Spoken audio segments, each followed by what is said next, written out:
You're welcome to Positive Impact. My name is Joy Elenwo, and I'm your host for today.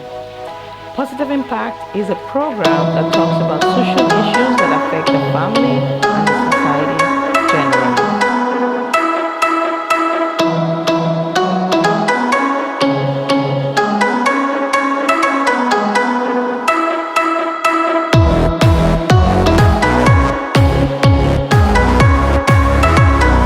Because ultimately, you are your own competition. Because until you arise, every other thing is sleeping.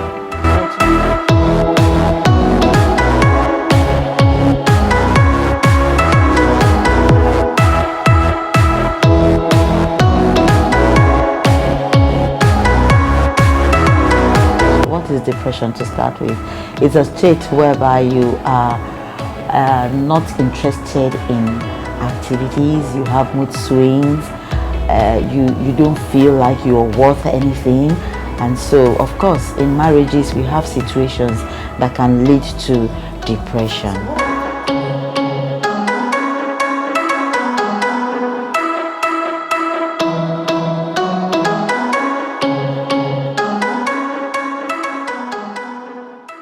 Hello viewers, you're welcome to Positive Impact. My name is Joy Elenwo, and I'm your host for today.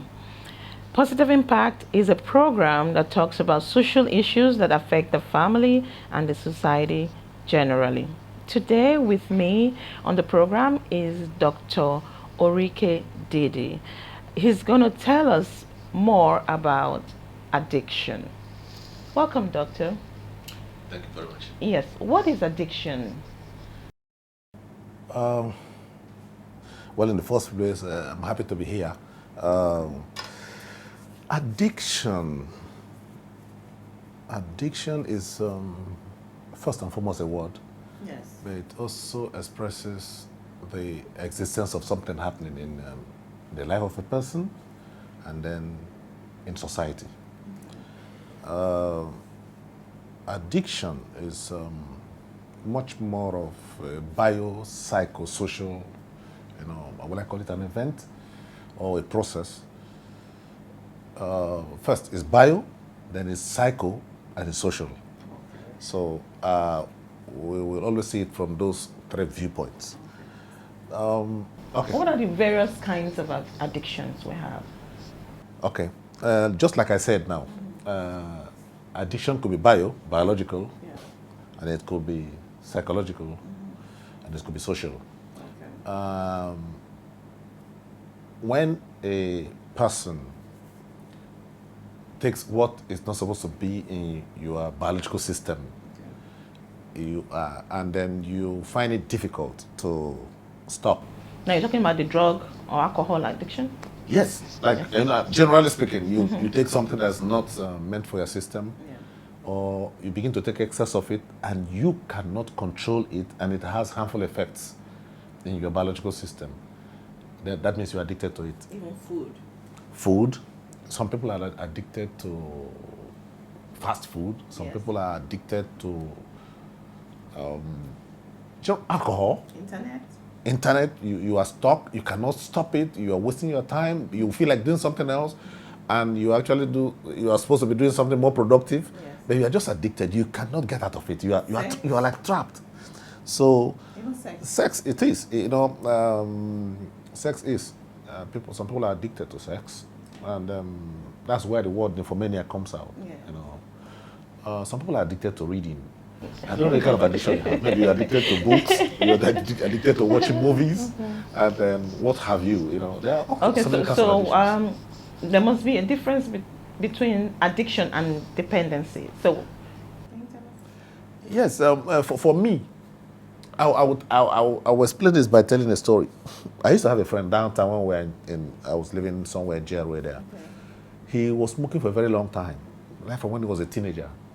And he got up to he was like 30 something. And then his system had adjusted to connecting between his smoking habit and then, visiting the gents. At a point in time, he felt like stopping because he took stock of what he was spending in a year in smoking, and felt that he was losing so much money, and he told himself, no, I have to stop. He stopped. Out of, he had a strong will, he stopped, but there was a problem. He started complaining to me that he couldn't go to the toilet. He couldn't visit the gents. Said his system was shortened because the system has adjusted to, depending on that kind of a thing. And so he had to go back. So there was that relapse. He had to go back to smoking before he could visit the gents. That was the first, that was the classical, occurrence I saw. He was complaining and he was sick because the system had actually depended on, passing feces had depended on smoking and things like that. Okay, so in your own view, why do people become addicted to whatever? Yeah, this world is full of ups and downs. People wake up and they're not meeting up with what is expected of them or what they expect of themselves. And so they get stressed up. They're stressed up physically, either because they're working, maybe some people stay all throughout the night, they're busy reading, they wake up in the morning, you didn't get a good sleep, you are stressed up physically. And then there's also emotional stress. People wake up, they don't find love in the family, they don't find love in the streets. Even at work, you are stressed up by your boss, and then stress is the major cause of most addictions. But again, there's also the social factor of peer group stuff, peer groups. You join, you have friends, and you learn to smoke, and then before you know it, you are now addicted to smoking. And it's the nicotine that actually addicts you. It's not even the smoking. Yeah. The feel of nicotine gets into your system, and you feel like having it all the time in order to escape that stress and have an euphoric world which you live in, which is not real. Yeah. Do we have, an addiction we can say this is the worst addiction? All addictions are bad. And one can be addicted. But in the US, the highest level of addiction is with alcohol. They said from available records, 30% of people in the US are addicted. That's about close to 100 million people addicted to alcohol. They cannot control their intake. And in the UK, over 24% of adults actually drink above what the chief medical officer of the UK and Scotland stipulates. They drink more and more alcohol. If you look back, some of the best, the companies that post, that post profits most often, most of them are actually alcohol companies in Nigeria, because people drink. People who drink, most of them don't know that they're addicted. Yes. Initially, I'm just having, a sit down with friends, and then gradually, most people, like many people now, when they're coming back from work, they stop off somewhere and have a drink, and they get used to drinking 1, 2, 3, 4 bottles, and they keep increasing, and they find out their happiness depends on that. And their wife will call them, I'm just hanging out with friends, but you are gradually being addicted. But there are other forms of addictions too, like substances. Yes. Those ones are deadly. They are deadly. Some of them, people taking substances that are not supposed to take in. But the most common one in Nigeria among young people is Indian hemp, marijuana. It's everywhere. And so can they get addicted if they do it just once? Do people get addicted when they just try something once? No, it's rare. You take it just once. If you continue, it becomes a permanent feature. Basically, the addiction people talk about is actually a brain thing. Okay. There is what they call neurotransmitters that connect one brain cell to the other. They transport information, even from the rest of the body, through the central nervous system to the brain. And what happens with addiction is that when you begin to take substances that is not meant for your system, it begins to boost the production of these neurotransmitters, especially dopamine. And you become excited. That's why, like when you take alcohol, you take some other stuff, you become excited. It's because of the excessive production of dopamine in the brain. So you begin to feel that, and it's actually a reality that if I don't take this, I will not go to that my Eldorado world a world of Eldorado where you are like free. And that's what happens. So if you stop, it drops. And then you begin to feel moody and unhappy again. Okay. So you get hooked to it because it keeps calling you. Okay. Yeah. So can we detect, can we, know someone who is addicted by just looking at them? How do we identify Some them? people, you can see it that they're addicted because they are highly distracted. They are stressed up. They are struggling even at work.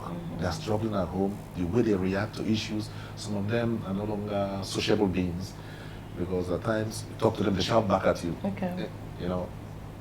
They shout back at you. But again, let me take it from this perspective. When we go to school, I think it can be better understood by, what we refer to as Bloom's taxonomy of educational objectives. There are 3 ways that children should grow, basically. Yeah, and there are 3. That's the cognitive domain has to grow, the affective domain, and the psychomotor domain. The cognitive domain is the seat of knowledge. Okay. You expect a child to go to school and learn and then be able to reproduce information and reproduce them fast in such a way that such information can be used to solve problems. Secondly, the affective domain is the seat of emotions. Emotions. You have to have emotional balance. You have to have love. You have to have care. And then the psychomotor domain has to do with, psychomotor skills. Being able to connect, like you want to solve a problem, precision, and things like that. You take a walk, you're walking like you are smart. When somebody is addicted, his psychomotor skills begin to fade. He may be walking sluggishly, and then you see it. And then his affective domain, he begins to care less about himself. At times he may wake up and not take a bath. Okay. And then the cognitive side, he begins to forget. Okay. So these 3 domains is where you can see all this, the effect of drugs. Thank you so much. Of addiction. We'll take a short break and we'll be right back.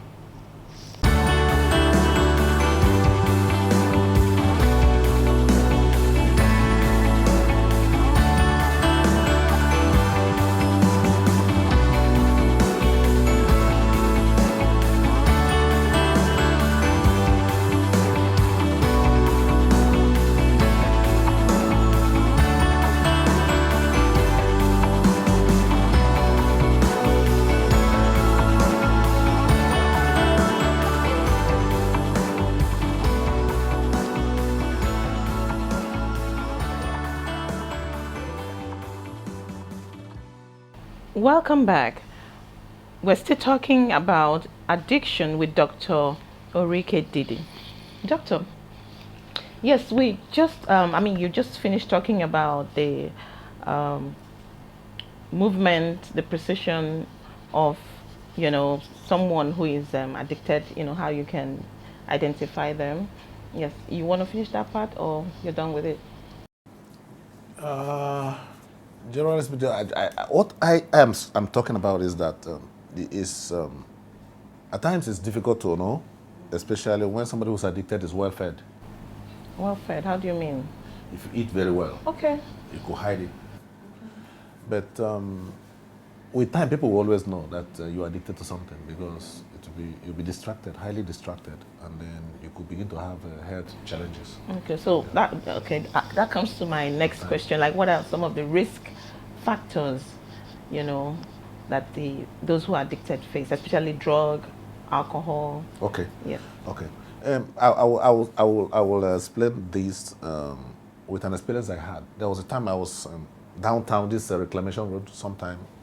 I was seated somewhere and I just watched some guys moving. And then one stopped by the road and just fell on his face. Okay. And his friends came and carried him. They took him away. And I asked, what's the problem? How can a man just stand up there and just fell on his own face? Down. They said he was high on tramadol. He was just gone. And then he didn't know where he was, he just fell. So one could get injured. You could have an accident. Imagine that he's driving. That means he would just get injured, have an accident and kill himself. Or kill somebody. And then kill somebody. That's why we said it's a biopsychosocial, because it affects society, it affects your own health, Yes. and then your biological systems, and then the psychological state is gone. A lot of people really cannot help themselves. So is there a cure for, someone who is addicted? What do they have to do to come back to their normal But again, self? it depends on the kind of addiction. Like if somebody is addicted to sex, I'm not sure you will give the person a drug to stop sex. Okay. No. There's need in that aspect to a lot of counseling. And then spirituality, that's where religious leaders come in. And then maybe give you some 1 or 2 threats from the Bible that you will go to hell if you continue like this.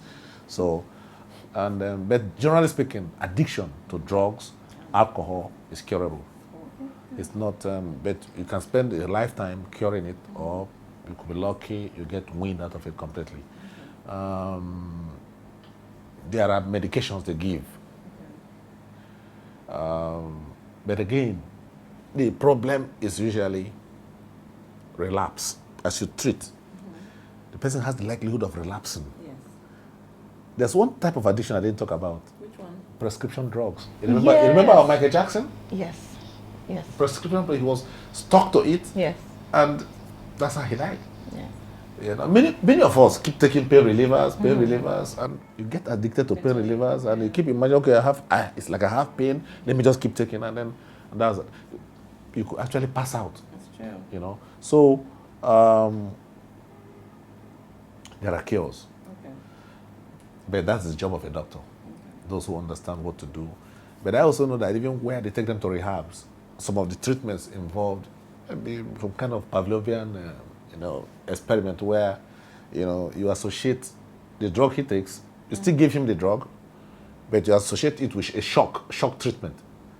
So that right in his consciousness, he imagines that, each time I take this drug, I have a shock. Okay. So his brain switches to avoiding the shock and generally stopping the drug.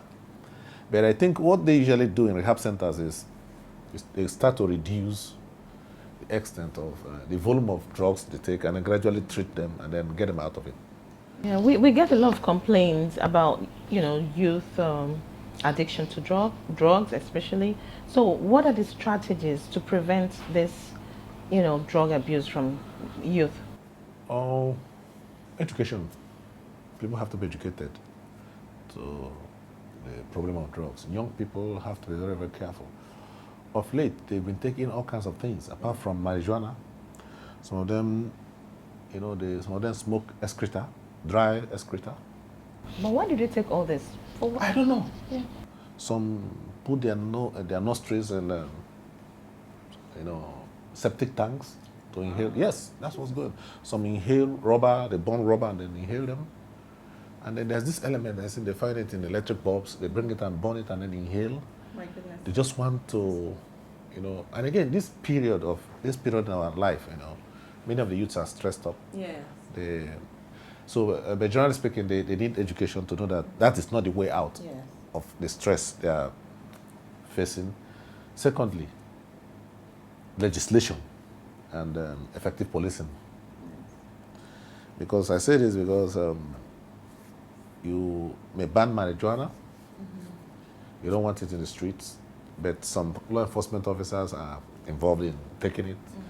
I remember there was a time in Bori camp, a soldier was selling it. So how do you enforce?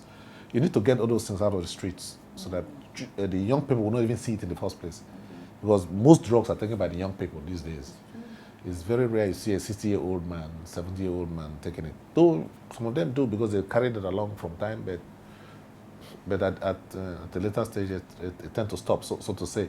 But young people, they want to, they are very curious people. They want to experiment with so many things. That's why when somebody goes and smoke a dry excreta, Yeah, I think also parents, guardians have a lot of work to do. It's a societal thing. It starts from the home. Home is the first school. Yeah. Home is the first hospital. Home is the first. Because this drug thing is the addiction thing. It also runs genetically. Oh, okay. Yeah, some parents, grandparents who had addiction to something, naturally their children will. Even addiction. No, there's also addiction to crime. Addiction to crime. Yeah, some people are addicted to stealing. Some people are addicted to shopping. Anyway, that's women's. No, women, no, women don't like say shop. that. No, it's an addiction. Kleptomania? Yeah, kleptomania. Yes. You know, a prominent person Yeah. in Europe likes stealing. Okay. Yeah. They're rich, they have everything, but they still like to pick. Yeah, in the royal family. Okay. So what people do is anytime she goes to, as they are shopping, they're paying for it. She's trying to pick something as if she steals actually. Yes, and they pay for then it. they just pay for it. Okay. You know, it's a mental thing. That's serious. You know. Well, so what are you going to say to the youth out there, you know, on how to stay away from drugs and alcohol? In the first place, marijuana is not a killer. Cocaine is not a killer because cocaine is basically a product that was supposed to be used to make drugs at certain quantities. Okay. Even the other one they drink, what they call it as very Tramadol? popular now. Not tramadol, codeine. Yeah, cool. These are drugs. But what people now do is to Prescription take high concentrations of them in order to deaden their own senses and live in an euphoric world. It's all about education. Okay. Education is the head and tail of it all. So who's going to educate them? People can self-educate themselves. Yes. Just know that that is not the way out. It's going to take you to more complicated issues. So you just don't even go there in the first place. Instead of you to smoke, go and play football. Do something opposite that helps you in other ways.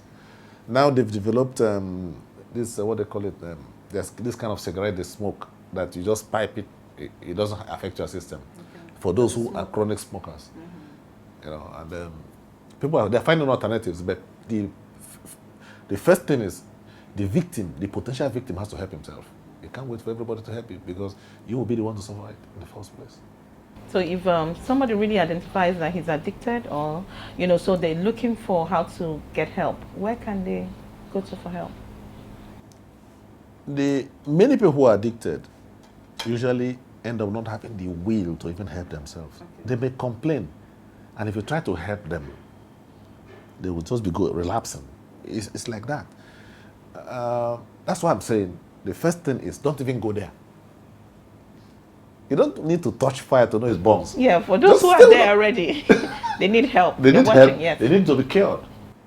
They need constant counsel by people who understand. Yes. Older people who tell them this is not the way. Because one, you waste your time. Two, you waste your health. You'll be struggling to get back your health. Yes. And then time wasted doing, being into addiction. Yeah, it messes up the whole system. Yes. Yeah, And so you waste your money too. you waste Because your money. cocaine is expensive. Heroin is expensive. Marijuana, cigarettes. If you're addicted to it, you just count. Imagine if you smoke 4 or 5 sticks of cigarette and you're addicted to it every day for 365 days, it's money. So you could do something else that is useful. So have you seen or known anyone who was addicted and went through rehabilitation and came back to his normal self? Oh, I can't pinpoint that, but Because you said they always relapse. So yeah, they relapse at times. They relapse, but relapsing doesn't mean that the treatment was not working. It's just that anytime there's a relapse, the doctor should be contacted to do what is right to continue the treatment. It's not that. so that's not why that, it's not that the they should medication. not take it at all. Avoid it. Avoid it. Avoid it. And even if you find out that you are getting distracted, because it distracts, you find out you're wasting your time, what your mates are doing will be different than what you're doing. You just try to advise yourself and get yourself out of it. Many of us are addicted to one thing or the other. Some of us are addicted to a type of food. Some of us, like me, I'm addicted to trying to know the title of every book. Okay. Once I see that, I want to, I will be peeping. I will distract myself and not, and things like that. So thank you. But I also tell myself that, look, I cannot know the title of every book. Look at the rising spate of violence. It shouldn't be. Let's deal with fewer issues than multiply the problems we have. Our young people are not conscious of their activities. Now, you see people open fire on people they don't know. I can tell you the whole of these bandits in the north, the whole of these unknown gunmen, they're on drugs for you to do that. Somebody who never offended you, open fire on him. These guys are on drugs. So you don't even need to, like, and then they not take it freely. It's like, we've not been able to control stuff. Even the medications, we buy from the shops. The way we buy them is not the way it happens in other countries. You must have prescription before. I tried it. They said, no, you don't buy drugs. Like, get prescription from a medical doctor. But people go to the shops and buy codeine. They buy tramadol and they're sold. Even when it's not allowed. And then you said we should legalize. I don't know. For me, it's difficult because we cannot control the outcome.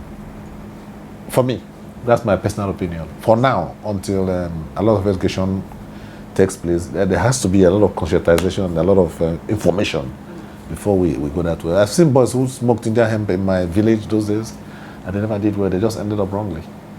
So what are you telling them?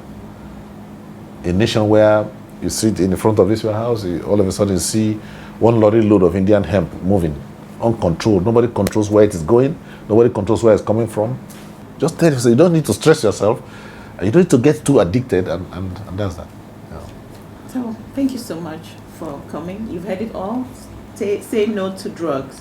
So we've come to the end of this program, and don't forget to like and subscribe to our channel. If you have any comments, send them to our comment section, and please press the notification button so you get our videos when they are uploaded. Thank you so much. We love you. Stay blessed. Bye. Bye.